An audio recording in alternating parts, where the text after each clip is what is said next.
डगनगर में हिंदू समरसता और सनातन जीवन दर्शन का विराट दृश्य देखने को मिला, जहां भानपुरा पीठाधीश शंकराचार्य ज्ञानानंद स्वामी के सानिध्य में भव्य हिंदू सम्मेलन का आयोजन हुआ। इस सम्मेलन का मूल संदेश रहा वसुधैव कुटुंबकम ही हिंदू जीवन दर्शन है। सम्मेलन में सहभागिता से पूर्व शंकराचार्य ने क्याथरा तीर्थ पहुंचकर विधिवत पूजा अर्चना की और मंगल कामना की। इसके पश्चात वे डगनगर पहुंचे, जहां गौशाला में गोवंश की पूजा अर्चना कर उनकी सेवा एवं सुरक्षा के लिए आशीर्वचन प्रदान किए। कांच वाले हनुमान मंदिर प्रांगण से भव्य कलश यात्रा और जुलूस का शुभारंभ हुआ। रथ गाड़ी में विराजित शंकराचार्य के साथ बैंड बाजों और ढोल नगाड़ों की गूंज के बीच सैकड़ों की संख्या में मातृशक्ति, पुरुष वर्ग एवं विभिन्न संगठन के कार्यकर्ताओं ने सहभागिता की। नगर के प्रमुख मार्गों पर श्रद्धालुओं ने पुष्प वर्षा कर जुलूस का स्वागत किया। जुलूस राम जानकी कुंड मंदिर प्रांगण स्थित सभा स्थल पहुंचा, जहां भारत माता के चित्र पर पूजा अर्चन एवं दीप प्रज्वलित कर सम्मेलन का शुभारंभ हुआ। मंच पर भानपुरा पीठ शंकराचार्य जी के साथ विश्व हिंदू परिषद 12 विभाग के प्रचारक हेमंत कुमार, विभाग कार्यवाहिका निखिल कुमारी, हंसा जैन तथा कार्यक्रम अध्यक्ष कमल सोनी उपस्थित रहे। धार्मिक सभा को संबोधित करते हुए शंकराचार्य ने कहा, हिंदू धर्म किसी एक संप्रदाय तक सीमित नहीं है। यह एक व्यापक जीवन दर्शन है जो वसुधैव कुटुंबकम की भावना के साथ संपूर्ण विश्व को एक परिवार मानता है। सहिष्णुता, करुणा, सत्य और अहिंसा सनातन संस्कृति की आत्मा है। उन्होंने आगे कहा, वर्तमान समय में सांस्कृतिक पहचान, सामाजिक समरसता और नैतिक मूल्यों की गंभीर परीक्षा हो रही है। ऐसे समय में समाज का दायित्व है कि वह अपनी परंपरा को समझे, इतिहास पर गर्व करे, आने वाली पीढ़ी को संस्कारों से जोड़े। वक्ताओं ने शिक्षा, सेवा, संस्कृति और चरित्र, इन 4 स्तंभों को सशक्त करने पर विशेष बल दिया तथा समाज के अंतिम व्यक्ति तक सम्मान और अवसर पहुंचाने का आह्वान किया। कार्यक्रम के अंत में सम्मेलन अध्यक्ष कमल सोनी ने सभी सहयोगी संगठनों, कार्यकर्ताओं और नगर वासियों के प्रति आभार व्यक्त किया। इसके पश्चात संपूर्ण हिंदू समाज ने एक साथ चादम पर बैठकर प्रसाद ग्रहण की। कार्यक्रम का संचालन उमाकांत शर्मा ने संस्कृत निष्ठ और ओजस्वी शैली में किया।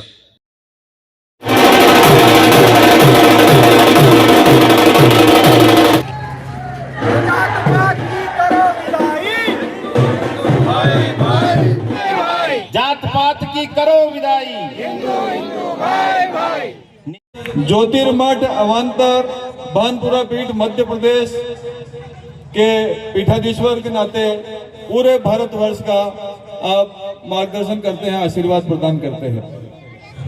आज हम यहाँ पे विराट हिंदू सम्मेलन में यहाँ एकत्रित हुए हैं। इसका एक उद्देश्य है कि हम स्वयं को पहचाने कि हम क्या थे और हम क्या हो रहे हैं। इसका एक बार थोड़ा सा मैं आपको लेके चलूंगी कि जो मातृशक्ति के बारे में बताया जाता है कि आज की मातृशक्ति या महिलाओं की स्थिति, तो भारतीय चिंतन में जो महिलाओं की स्थिति रही है उसको कैसे प्रस्तुत किया जा रहा है और वो किस लेवल पे, किस स्थिति में रही है, इसका थोड़ा सा मैं आपको परिचय कराना चाहूंगी। शुरू करते हैं हम वैदिक काल से।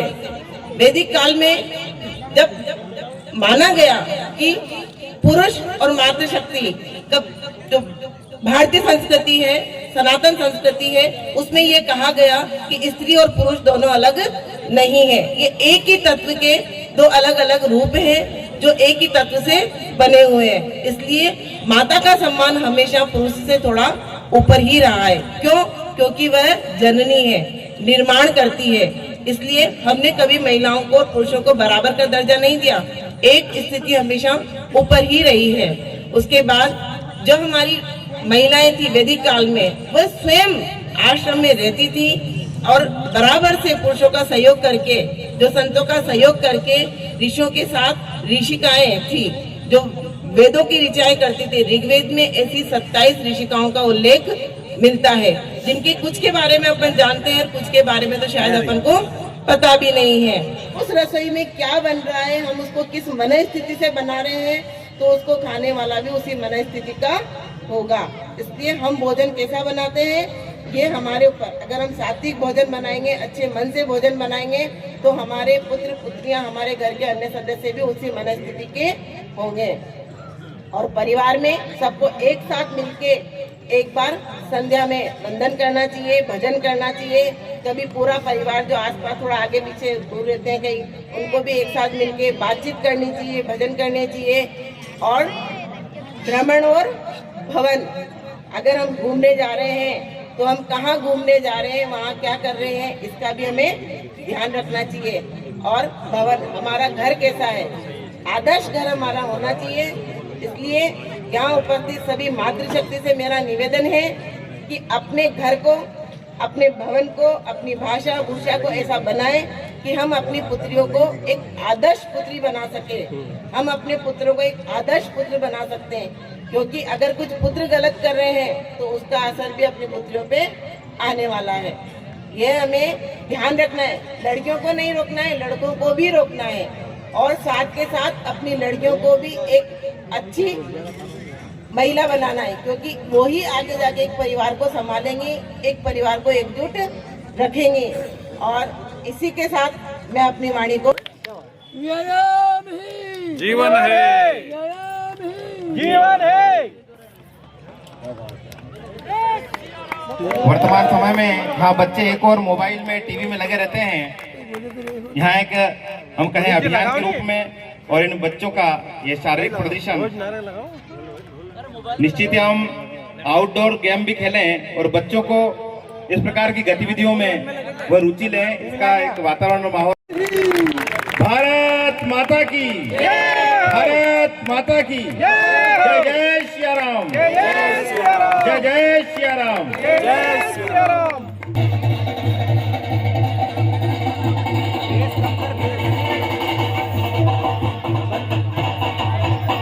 बहन तलवार घुमा।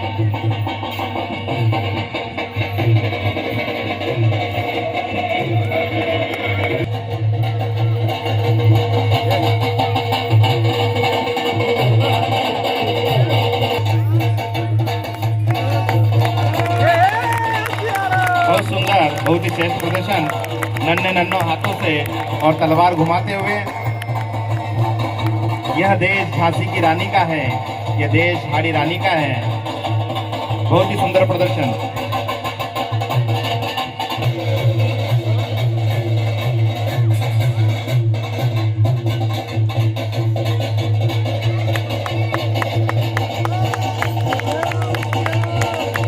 उत्साहवर्धन करें, बहुत शानदार।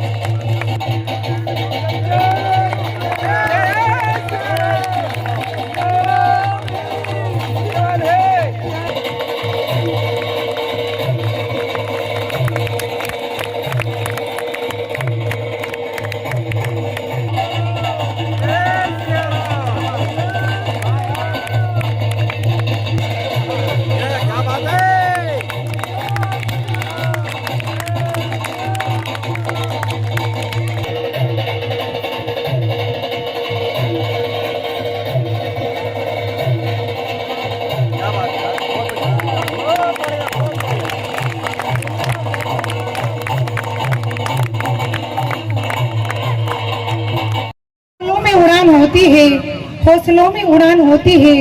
नारी जब ठान ले कुछ तो हर मुश्किल आसान होती है, हर मुश्किल आसान होती है। भारत माता को वंदना करते हुए आप सभी ने सुबह का भोजन तो किया है और शाम की प्रसादी यहाँ पर शानदार है। जोर से जयकारा बोलेंगे, बोलो भारत माता की जय, सनातन धर्म की जय, हिंदू धर्म की जय। माननीय, आदरणीय, पूजनीय अखंड भारत विदुषी नारियों के लिए शुरू से ही जाना जाता है। हमारे शास्त्रों में भी, जैसा कि अभी बोला गुरुजी ने, कहा गया है कि यत्र नार्यस्तु पूज्यते शान रमन्ते तत्र देवताः। जहाँ नारी का सम्मान होता है वहीं देवताओं का निवास होता है। केवल कानूनी रूप से अधिकार देने से महिला सशक्त नहीं हो जाती, ये तो हम सभी जानते हैं। लिखित रूप में कोई भी दे देगा तो महिला सशक्त नहीं हो जाएगी। महिला सशक्तिकरण के लिए जरूरत है आज भी समाज में बदलाव की, शिक्षा की। आज भी बहुत सारी महिलाएं, विशेषकर में गर्व है कि महिलाएं फाइटर प्लेन से लेकर अंतरिक्ष यान तक पहुंची है। आज ओलंपिक गेम से, ओलंपिक खेलों से लेकर के प्रतियोगी परीक्षाएं तक महिलाएं आगे बढ़ी हैं।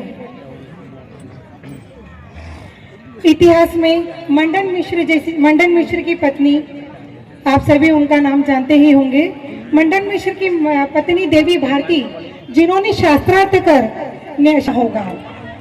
हर नारी को साक्षात गीता बनना होगा ताकि वह ज्ञान और धर्म का प्रवाह अपने घर व समाज में कर सके। हर नारी को साक्षात गंगा बनना होगा, गंगा की तरह निर्मल एवं पवित्र बनना होगा, जिससे वह अच्छी संस्कृति का निर्माण कर सके। उसे साक्षात सरस्वती भी बनना होगा, जो हंस की तरह दूध और पानी को अलग कर सके, सत्य एवं असत्य की पहचान कर सके। करिए ना, गर्व से कहो हम है हिंदुस्तान हमारा है, गर्व से कहो हम हिंदू हैं। आज के इस विराट हिंदू सम्मेलन के अंदर मंच पर आसीन पूज्यपाद जगत गुरु शंकराचार्य जी महाराज के श्री चरणों में वंदन। सम्मेलन पूरे देश भर के अंदर संपन्न किए जा रहे हैं। उपलक्ष्य है संघ के 100 वर्ष पूरे हुए हैं। राष्ट्रीय स्वयंसेवक संघ ने 1925 से और इस हिंदू समाज के संगठन करने का एक यत्न प्रयत्न किया। आज 100 वर्ष की यात्रा पूर्ण होती हुई और अपने आंखों के सामने दिख रही है। इस उपलक्ष्य में पूरे देश भर के अंदर ऐसे छोटे छोटे हिंदू सम्मेलन और मंडल बस्ती तक 5-5, 7-7 गांव के कस्बों के ऐसे करके 1 लाख हिंदू सम्मेलन पूरे भारतवर्ष में संपन्न होने वाले हैं। राष्ट्रीय स्वयंसेवक संघ और अपनी प्रतिज्ञा में कहता है, मैं संघ का स्वयंसेवक बना हूं तो क्यों बना हूं, तो स्वयंसेवक प्रतिज्ञा करता है इस पवित्र हिंदू धर्म, हिंदू संस्कृति तथा हिंदू समाज के संरक्षण के लिए, ऐसी वो प्रतिज्ञा करता है। यानी हिंदू समाज के संगठन के लिए सारा कार्य है, सारा यत्न है। जो संघ कार्य कर रहा है उसका एकमेव उद्देश्य है इस हिंदू समाज का संगठन। और इस हिंदू समाज के संगठन को करके उसको करना क्या है, तो फिर अपन सब जय घोष लगाते हैं, सब एक साथ जय घोष लगाएंगे, भारत माता की जय, भारत माता की जय। इस भारत माता की जय के लिए ये जो सारा का सारा उपक्रम चल रहा है वो केवल इस हिंदू समाज को संगठित करके इस भारत माता की जय जयकार पूरे विश्व में पुनः होनी चाहिए, उसके लिए यत्न चल रहा है। परम पूज्य केशवराव बलीराम हेडगेवार जी ने जब 1925 में नागपुर में संघ की स्थापना की तो उन्होंने और ऐसी भरी सभा के अंदर उन्होंने एक उद्घोष किया, ये भारत हिंदू राष्ट्र था, हिंदू राष्ट्र है और हिंदू राष्ट्र रहेगा। एक बार हाथ उठाकर बोलिए, भारत हिंदू राष्ट्र था, हिंदू राष्ट्र है, हिंदू राष्ट्र रहेगा। ये कंफ्यूज नहीं करना, लेना ही नहीं इसके अंदर। कई जने कहते हैं भारत को हिंदू राष्ट्र बनाएंगे, भारत को हिंदू राष्ट्र बनाना नहीं है। भारत में जब तक सनातन धर्म जीवित है, हिंदू धर्म जीवित है, एक व्यक्ति भी जब तक इन परंपराओं को, संस्कार को मानने वाला व्यक्ति है, तब तक भारत हिंदू राष्ट्र रहेगा। ये दृढ़ संकल्प अपना होना चाहिए, हर हिंदू का भाव होना चाहिए। जब तक एक व्यक्ति भी हिंदू संस्कृति को अपनाने वाला है, भारत हिंदू राष्ट्र रहेगा। इसमें कोई अतिशयोक्ति नहीं है, कोई और अपना दो मत नहीं है। जब डॉक्टर जी ने यह संकल्प किया कि इस हिंदू समाज को संगठित करना है, तो हिंदू राष्ट्र बनाना ये नहीं था। हिंदू राष्ट्र तो है, मगर ये जो आत्मविस्मृत हिंदू समाज हो गया है, वो हिंदू तो कहता है अपने आप को, लेकिन वो हिंदू अपने आप को मानता नहीं है। उस आत्मविस्मृत समाज को पुनः चेतना युक्त करना है, इसको चैतन्य करना है, उसको जागृत करना है। जो 1800 वर्षों के जो संघर्ष अपने हुए, उन 1800 वर्षों के संघर्ष के अंदर अपने बहुत कुछ खोया। लेकिन ये भी याद रखना, उस समय शासन अपना नहीं था, राजा अपना नहीं था। उस समय किंवदंतियां चल पड़ी थी, दिल्लीश्वरो जगदीश्वरो, जो दिल्ली की गद्दी पर राज करता है वही जगदीश्वर होता है। लेकिन उस कालखंड के अंदर भी ये जो हिंदू भाव था अपना, वो समाप्त नहीं हुआ, वो खत्म नहीं हुआ। ये भारत का आध्यात्मिक प्राण है। आज उस काल खंड के अंदर देखेंगे अनेक महापुरुषों ने जन्म लिया, अनेक राजाओं ने जन्म लिया, जिन्होंने और जो विदेशी आक्रांता आए थे उनके साथ संघर्ष किया, कभी गुलामी स्वीकार नहीं की।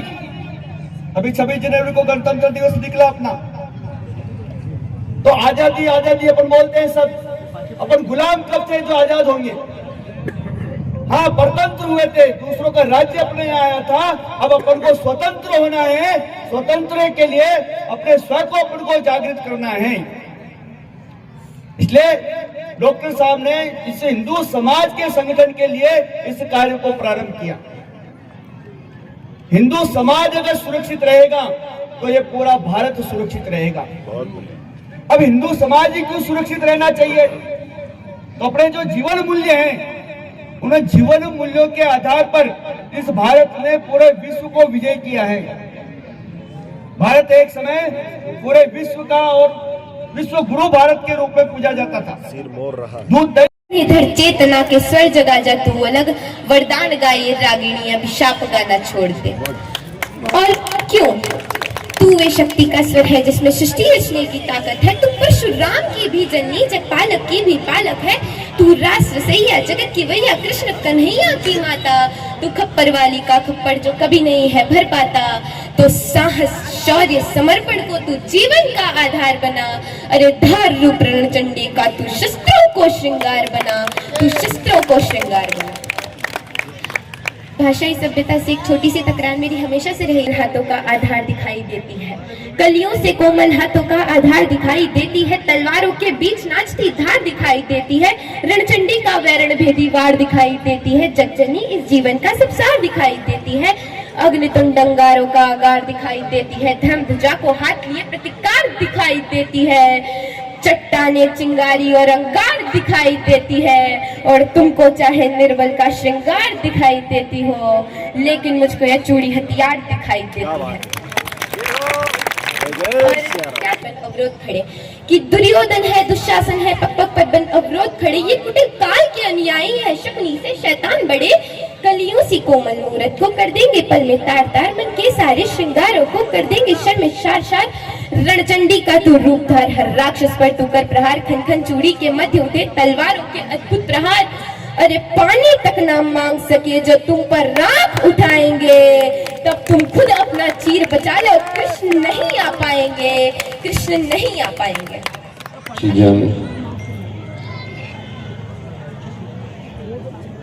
स्वयं सेविका सदैव सुदृढ़ मजबूत करने के लिए उपदेश किया है।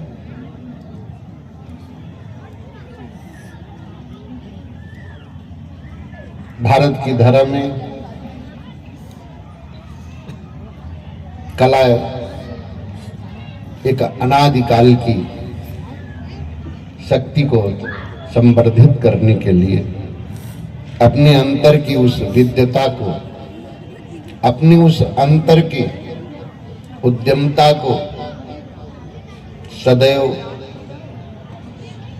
सीख और सिखा करके आगे बढ़ाने का उपक्रम रहा है।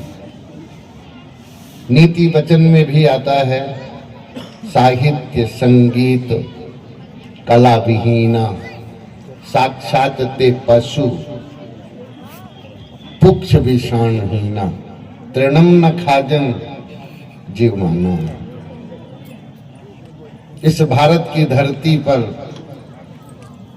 हमारी साहित्य, हमारी संगीत, हमारी कलाएं सृष्टि के आरंभ से विकसित होती आई हैं। इसलिए 84 लाख योनियों में इनकी बड़ी महत्ता रही है और इनकी महत्ता सदैव रहेगी और बढ़ेगी। सृष्टि के आरंभ में जो जल के प्राणी थे वो 9 लाख किस्म के थे। 9 लाख योनि जीव जल नाही। पानी के जो प्राणी थे वो 9 लाख किस्म के। 10 लाख जीव पक्षी उड़ जाही। 10 लाख किस्म के पक्षी प्राणी, 11 लाख कीट क्रम नाना, 11 लाख किस्म के जीव जंतु और 20 लाख तृण रूप बखाना, 20 लाख किस्म की वनस्पति औषधि और 30 लाख पशु योनि बखानी, 30 लाख किस्म के पशु और 4 लाख विधि मानुष प्राणी, 4 लाख विधि मानुष प्राणी और 4 लाख किस्म के ये मनुष्य। इस प्रकार ये विधि 84 लाखा वेद पुराण श्रुति असभाखा, इस प्रकार से ये 84 लाख योनियां हैं। 9 लाख किस्म के जल के प्राणी, 10 लाख किस्म के पक्षी प्राणी, कितने हो गए? 11 लाख किस्म के जीव जंतु, 20 लाख किस्म की वनस्पति, 30 लाख किस्म के पशु, 4 लाख किस्म के मनुष्य।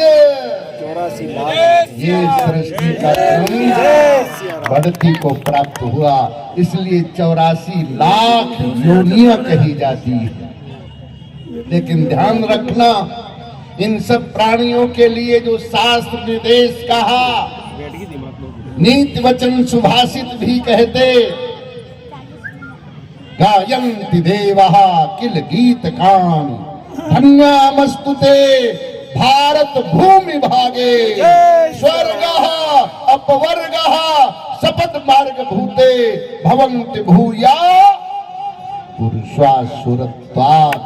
देवता गीत गाते हैं कि भारत भूमि के मनुष्य धन्य है, भारत भूमि का मनुष्य धन्य है। बोल दो ना, भारत भूमि का मनुष्य धन्य है। क्यों? स्वर्गः पवर्गः, इनको यहाँ देवताओं तो को केवल स्वर्ग प्राप्त है, उन लोगों को अपवर्ग प्राप्त नहीं होता। अपवर्ग किसको बोलते?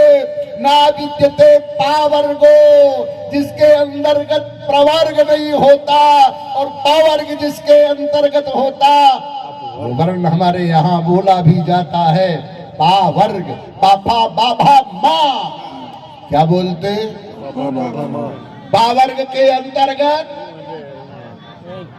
पा फा बा भा पा फा बा भा मां, इसको पवर्ग कहते हैं। और ये पवर्ग धरती पर सबको प्राप्त है। पति, पत्नी, पुत्र, पुत्री, परिवार, पैसा, पद, प्रतिष्ठा, बोल तो दो। ये पा सबसे पहले सबको प्राप्त है। फिर फा, जो दुनिया को फल प्रदान करता अपनी कला और युक्ति से। इसलिए धरती के मनुष्य को इसका बोध प्राप्त करने की जरूरत है। बोल दो ना, बा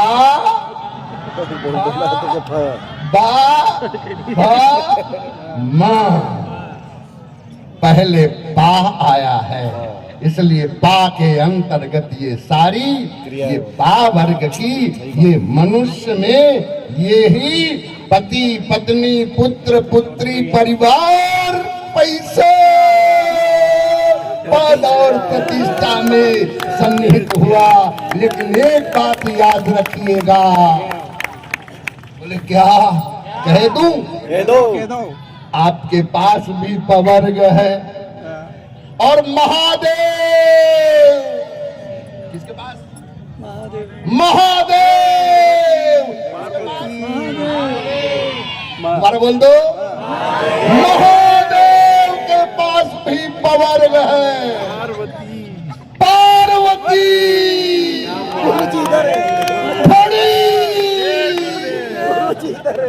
बालेंदु भस्म मंदाकिनी। बोलते दो महादेव के पास भी पार्वती फणी बालेंदु चंद्रमा भस्म विभूति और मंदाकिनी। मंदाकिनी मंदाकिनी एक भगवती देवी गोद में बैठी है और एक भगवती देवी गंगा।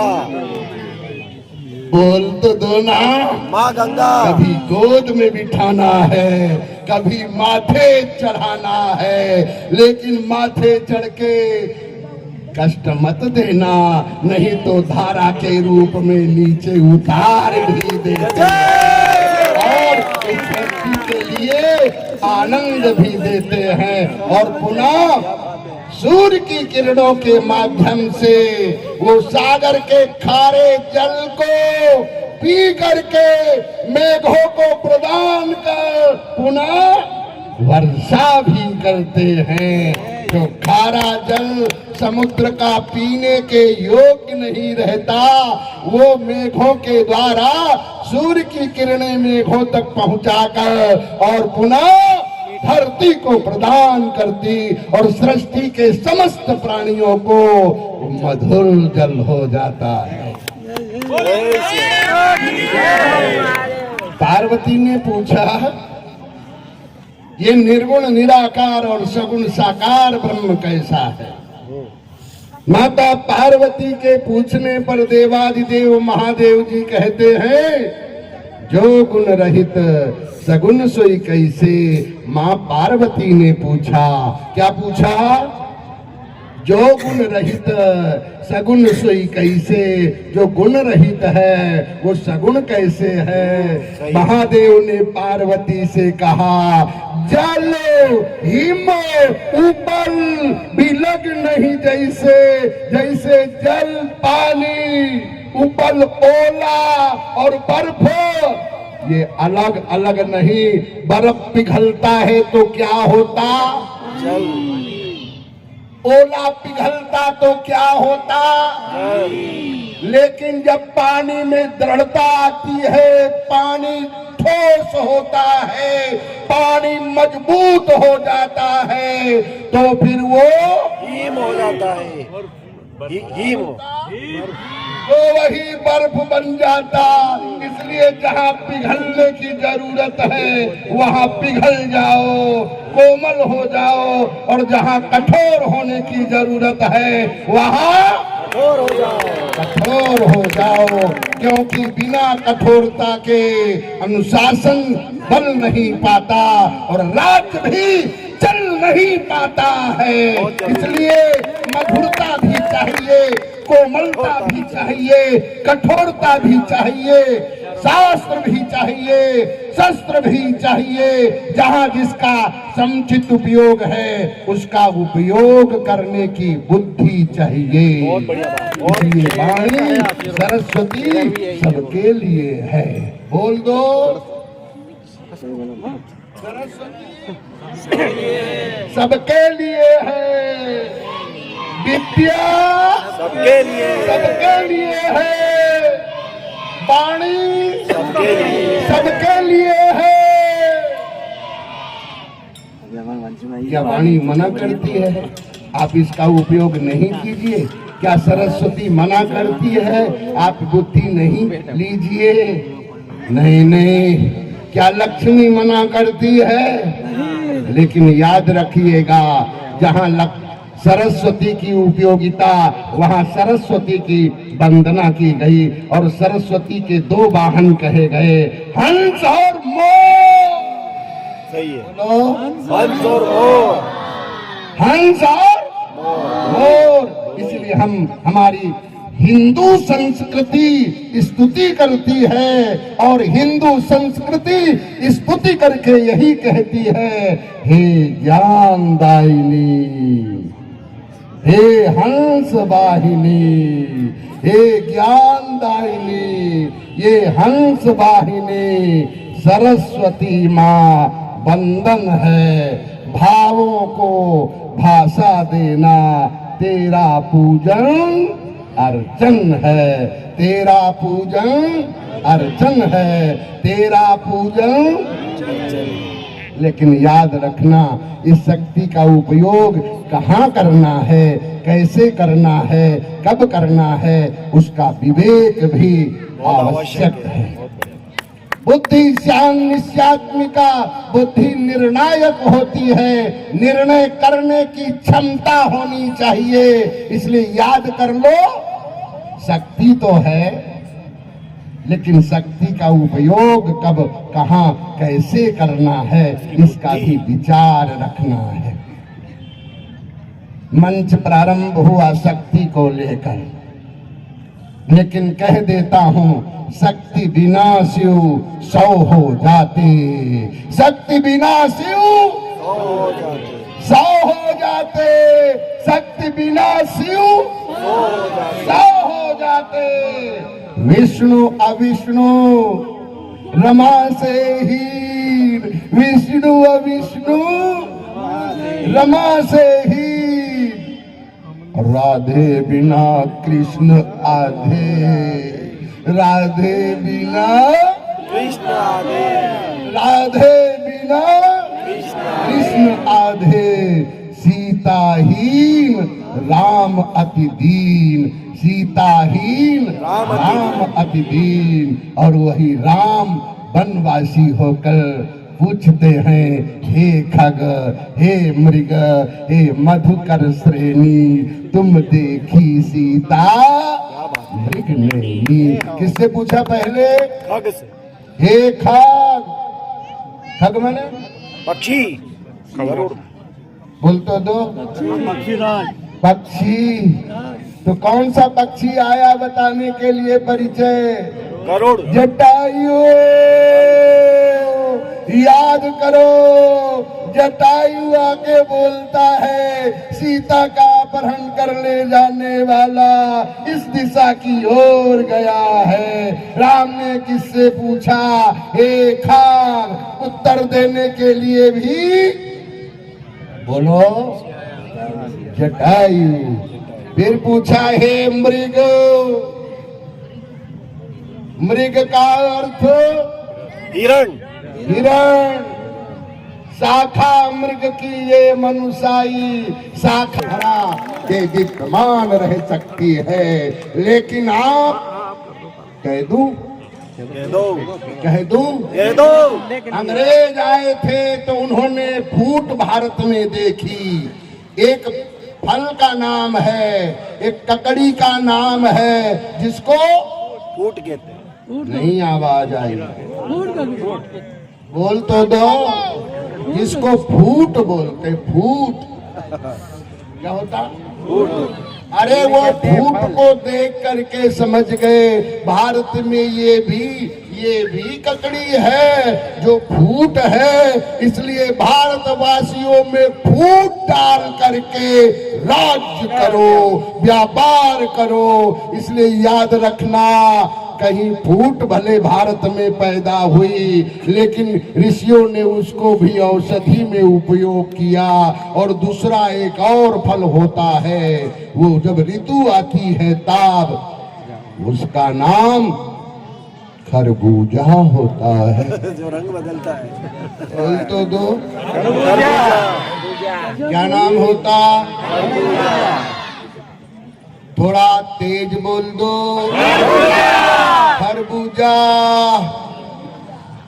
फिर से बोल दो। आप भी वही हो? अरे बोल तो दो, डग के लोग, आप भी खरबूजा हो? नहीं है। अगर दुनिया के लोग कह दे डग के लोग भी खरबूजा ही हैं, तो एक बात जरूर सीख लेना, खरबूजे में दिखती बाहर भिन्न लकीर, खरबूजे में दिखती बाहर भिन्न लकीर, खरबूजे में दिखती बाहर भिन्न लकीर और अंदर तो एक है।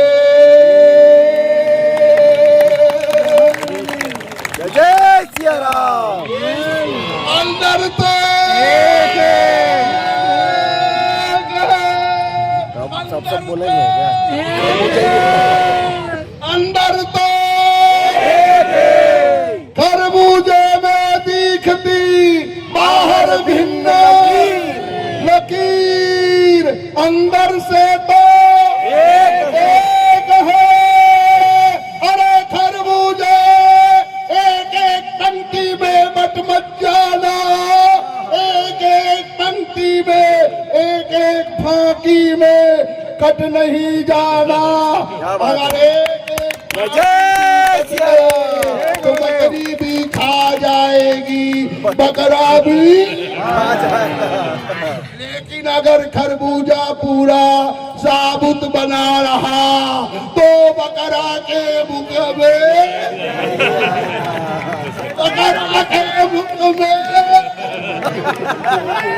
बकरा के मुख में खरबूजा, साबुत खरबूजा।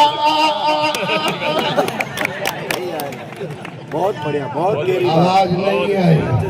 नहीं आएगा। साबुत खरबूजा बकरे के मुख में नहीं आएगा। अब याद रखना है, अगर खरबूजा भी है तो बाहर से भले लकीरें हो, अंदर बोल से। तो दो, अंदर से। बाहर से भले भिन्न भिन्न हो, बाहर से भले उनके गोत्र हो, उनकी जाति हो, लेकिन भारत के लिए, भारत की संस्कृति के लिए, सनातन के लिए एक एक लकीर अलग नहीं होनी, वो सब लकीर एक साथ रहनी है। तो बोल दो ना, सब एक है। बकरा खाएगा, बकरी खाएगी, फाकी हो गई तो सब खा जाएगी।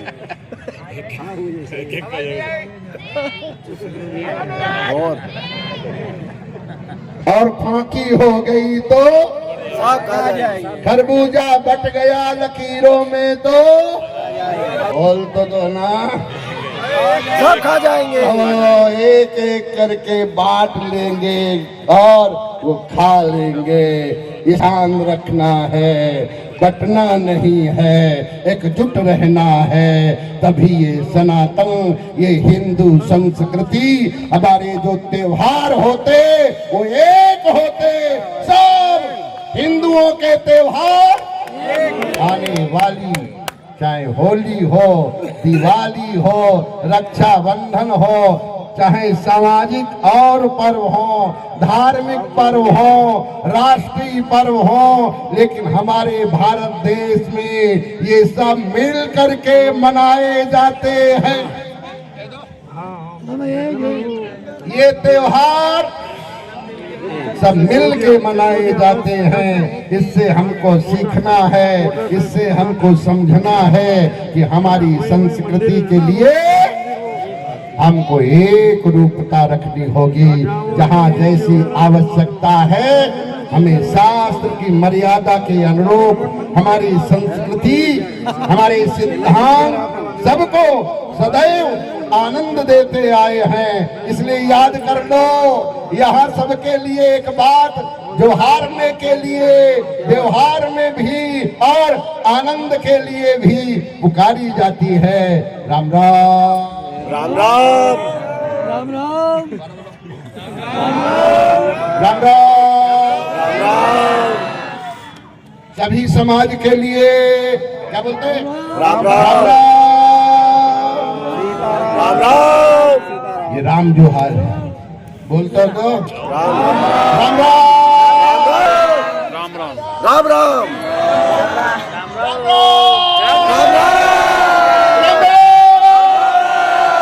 सबके लिए ये साधन अनादिकाल से ऋषि पद्धति से चलता आया है और रहेगा रहेगा रहेगा रहेगा रहेगा। घटाओ तो तुम, बढ़ाओ तो तुम। बढ़ाओगे आप, घटाओगे तो घटाओगे, बढ़ाएंगे, घटाओगे, बढ़ाएंगे। घटाओगे। अब जरा विचार करो, घटाओगे तो घट जाओगे, बढ़ाओगे तो बढ़ जाओगे, घटाओगे तो घट जाओगे, आवाज कमजोर रही। मुझे तो बोलने में पसीना झलक पड़ा, लेकिन आपके कान से हृदय में बात पहुंची, आपके हृदय में बात पहुंची। अगर आपके हृदय में बात नहीं पहुंची तो समझ लो मेरा तो परिश्रम हो रहा और आपको निष्फल हो रहा, मेरे को श्रम हो रहा, आपको निष्फल हो रहा। लेकिन मेरा ये श्रम आप सार्थक करेंगे तो निश्चित ही भारत की संस्कृति, भारत की सभ्यता, भारत की हिंदुता, भारत का सनातन मजबूत होके रहेगा, मजबूत होके रहेगा। आज भी हमारे यहाँ एक और पद्धति है, कह दूं? दे दो। जब आखिरी समय आता है तब दूसरे लोग बोलते हैं, जब उसको लेकर के चलते हैं, वो खुद नहीं चल पाता है, वो खुद नहीं चल पाता है, दूसरे लोग बोल तो दो, आवाज नहीं आई। राम राम सत्य है। लोग लेके चलते, राम सत्य है, क्या बोलते? राम नाम सत्य है। सब लोग बोलते, सब हिंदू बोलते, एक ही बात बोलते, राम नाम सत्य है। तो सत्यता तो रखनी है, ये अलग अलग नहीं बोलते, एक ही बोलते। जीवन के क्रम में अभिवादन के रूप में भी राम राम,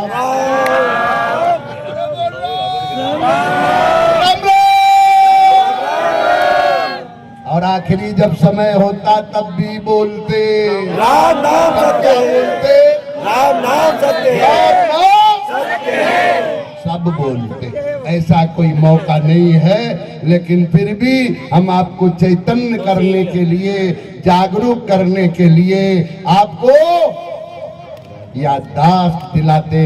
हमारे सनातन में, हमारे हिंदुत्व में एक ही पद्धति, एक ही वचन, बोलो, जोहार करने के लिए राम राम, राम राम, राम राम।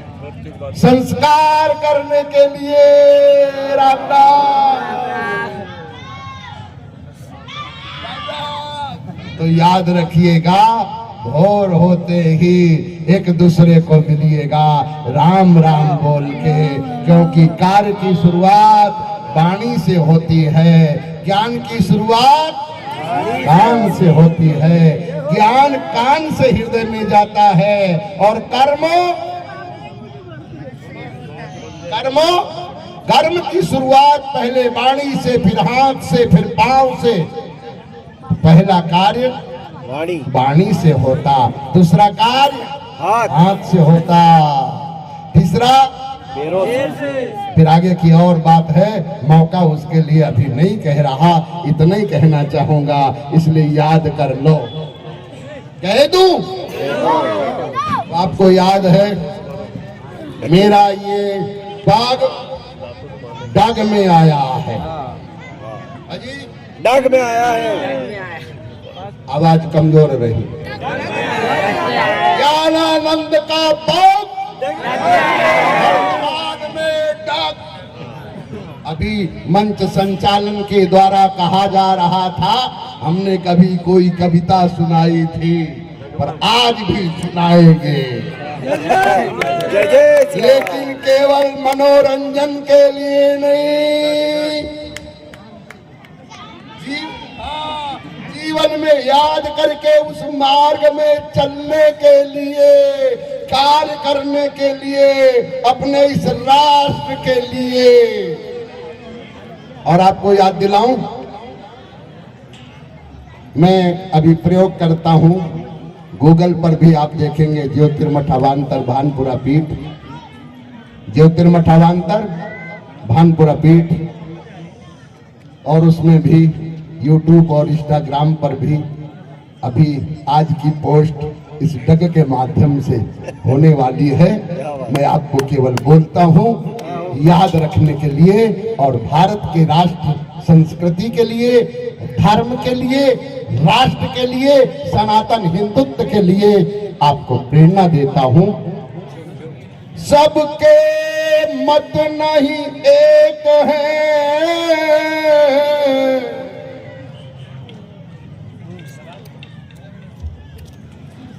सबके मत नहीं एक है। एक है,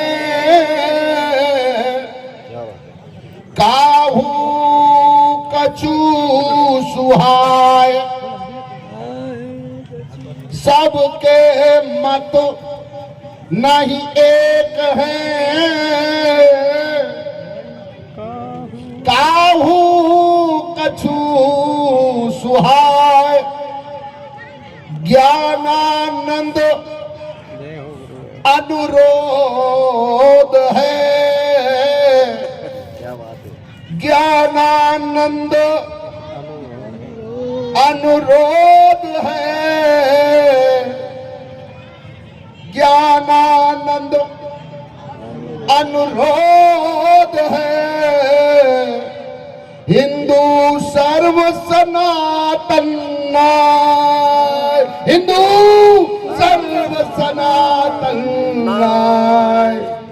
ज्योतिर्मठ अवान्तर भानपुरा पीठ विद्या ज्ञान अपार, खुले खजाने राष्ट्र धर्म हित, खुले खजाने राष्ट्र धर्म हित, हिंदू हृदय भंडार, हिंदू हृदय भंडार, हिंदू हृदय भंडार, राष्ट्र धर्म सनातन संस्कृति संरक्षण, डग में ज्ञानानंद पग, डग में ज्ञानानंद पग, डग में ज्ञानानंद पग, हिंदू सर्व समाज संगठित हो, हिंदू सर्व समाज संगठित हो, राष्ट्र धर्म में सब, राष्ट्र धर्म में सब, राष्ट्र धर्म में सब, राष्ट्र धर्म रति राम सो संलिप्त, मेरा बचपन का नाम, यश प्रभुता जग में चाहे, ज्ञानानंद विलास, को काहू की बात सुनी, बोल दो, को काहू की बात सुने लगे सराहनता ही, को काहू की बात सुन लगे सराहनता ही, ज्ञानानंद गुरु आदेश, सर्व हिंदू एक हुई जाए, सर्व हिंदू एक हुई जाए, सर्व हिंदू एक हुई जाए, सर्व हिंदू एक हुई जाए, भारत माता की वंदे मातरम। आज इतना ही, आगे जब कभी और अवसर होगा तब प्रसाद बांटने का प्रयास करेंगे। मंचासीन संतों का अभिनंदन, राष्ट्र स्वयं सेवकों का बार बार अभिनंदन। आप सब भक्तवृंद मातृशक्ति को राष्ट्र कार्य के लिए धर्म के साथ एकजुट होकर के आगे चलते रहिएगा। आपका लोक बनेगा, आपका परलोक बनेगा, जीवन मंगलमयी और आनंददायक हो जाएगा।